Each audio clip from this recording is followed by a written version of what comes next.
Okay, guys, a question that came up today from one of my clients, and this is one that obviously it does come up a lot, is how do I grow my business? How do I get off the tools so I can focus on growing my business so I'm not stuck in the whirlwind all the time?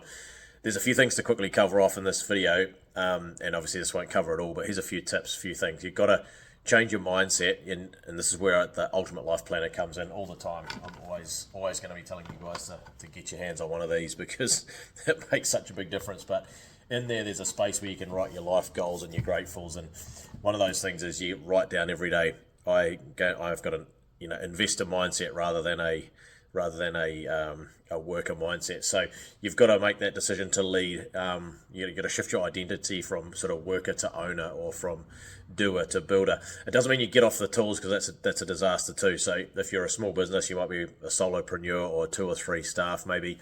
You've still got to get the work done, right? But you can, each day by day, you can start to slowly pull away by creating, a system. So here's a really great tip, and it's a simple one that works for every single client that I coach. Is every day create one new SOP, one new standard operating procedure.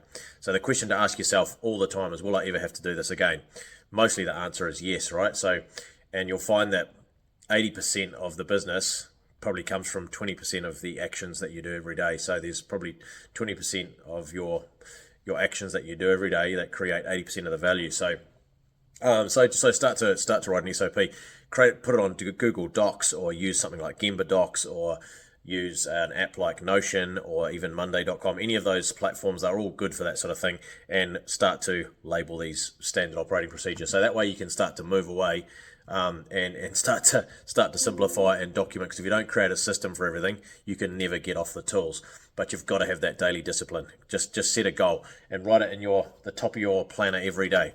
Create one SOP and plan it out. So SOP for blah blah blah, and start with the things that you're doing the most often. Okay, so really simple stuff. And then when you come to hire someone, you can run them through the SOP. You can give them a copy of the SOP, whether it's printed or on their phone, and they can follow that SOP. They can follow that standard operating procedure.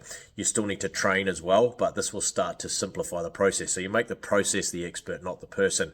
And it's really hard to get this across sometimes to business owners, but it's so important.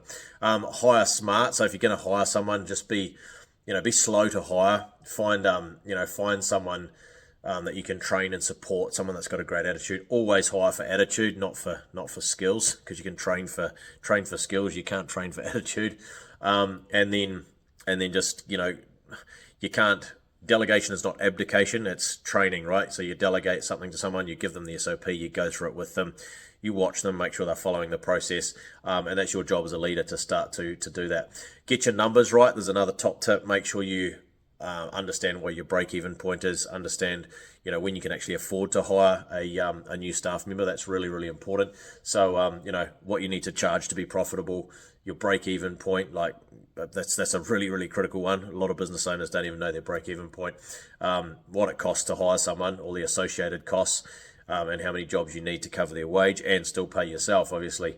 And again, most businesses that we work with, when we first start to work with them, are undercharging. They're always undervaluing themselves. So that's another key tip, is to start to charge more. If you're doing a quality job, you can charge more.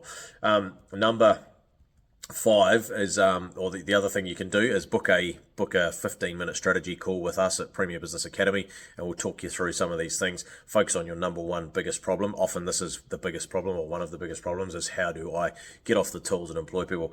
We're here to help you through that process and support you.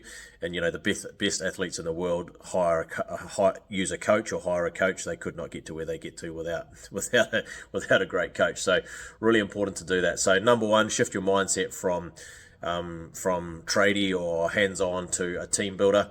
Number 2, systemise everything. Number 3, hire one solid person and train them right. You've got to get that right, and you've got to be very patient. And then number 4, know your numbers like your life depends on it, because it does. Number 5, book a strategy session with us and stop winging it. That's really important. So send me a DM, connect with me on LinkedIn, Bernard Powell, or you can connect with me through our Premier Business Academy, premierbusinessacademy.co.nz. Love to help you take your business to the next level. Thanks a million. Have a great day.